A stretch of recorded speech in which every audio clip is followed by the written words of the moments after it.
नमस्कार news one Odisha को स्वागत करुच्ची। आज जगतसिंहपुर जिला बिरिडी ब्लॉक अधीनस्थ 22 मौजा चशीखंड ग्रामर स्वर्गत बंशीधर दास एकादश उपलक्षे एक स्मृतिचारण सभा आयोजन करा जायथिला।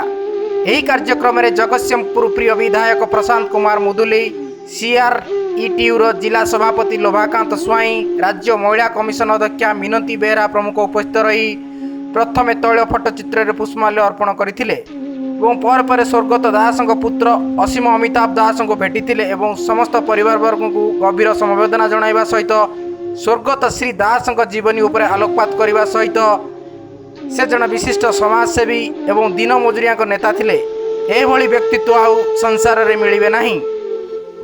आज स्वर्गत बंशीधर दास एकादश मु गभीर श्रद्धांजलि जनाऊँ से अमर आत्मा प्रति एवं प्रभु जगन्नाथ करंतु से अमर आत्मा सदगति पाऊ तांकर प्रियजन से माने सांत्वना पातु। ये अंचल विशेषकर ओडिशा कम्युनिस्ट आंदोलन रे भारत वर्ष कम्युनिस्ट आंदोलन तीव्र रूप नहीं से शिक्षकता जीवन को त्याग करी बंशी बाबू जो आसिले संग्राम क्षेत्र को चाषी मूलिया दलित मेहनती मनीष से अविरत संग्राम करुले और जीवन उत्सर्गीकृत था। कहवा गले गाँ गहली में साधारण लोकटे केमी तार हक पाइब से सब दृष्टि दौले जीवनटा से ही उत्सर्गीकृत हो। जीवन से केवे विधायक हिसाब से छिड़ा होती जीति ना से कथा से केवे भावी ना कि आंदोलन पछे जाना लोक मान स्वार्थ रखापी एभली जड़े सुयोग्य संतान की अंचल हर गोटे से अमर आत्मा आम समस्त गोटे आदर्शर प्रेरणार उत्स हो।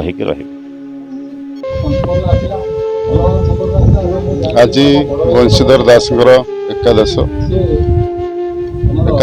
श्रद्धांजलि सभा सभा स्मृतिचारण करने विभिन्न दलवत निर्विशेष व्यक्ति विशेष को डकाई एवं बंशी बाबू थे ये अंचल उच्च शिक्षित राजनीतिज्ञ एकाधार से स्तंभकार एवं विप्लवी चाषी मूलियार नेता शोषित निष्पेषित मनीषर मुक्तिर मार्ग ए अंचल से देखई एवं सी यही अंचल गर्व विशेषकर 22 मौजा अंचल उच्च शिक्षित हो राजनीति करुले। गरीब लोकंर बन्या बात्या मरुड़ी ठूँ आरंभ कर विभिन्न समय जन आंदोलन नेतृत्व नौते एवं गरीब लोकंर साहा भरसा थे।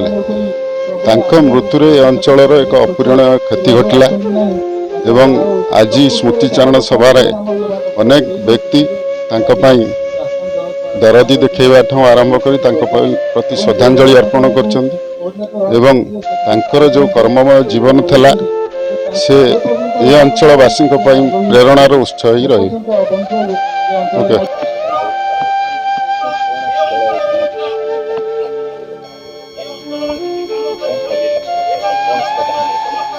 विशिष्ट समाजसेवी दिन मजुरिया खटिखिया मूल्यांकर जे नेता थिले से होचंती बंशीधर दास महोदय।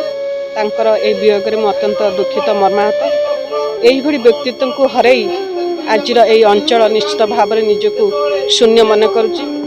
आशा रखी उत्तराधिकारी भाव में सुयोग्य पुत्र असीम बाबू निश्चित भाव में पिता स्वप्न को साकार करने को जाई ये अंचल जो भाव में सर्वांगीन उन्नति हो पार से व्यस्त रे और आपण मानकर सहयोग दरकार। यही निकांच अंचल जड़े जन्म नहीं सी आज सारा ओडिशा जड़े जड़े श्रेष्ठ साहित्यिक श्रेष्ठ समाजसेवी भाव में निजक परिगणित कर निश्चित भाव में आम मान से गोटे प्रेरणा उत्स। धन्यवाद।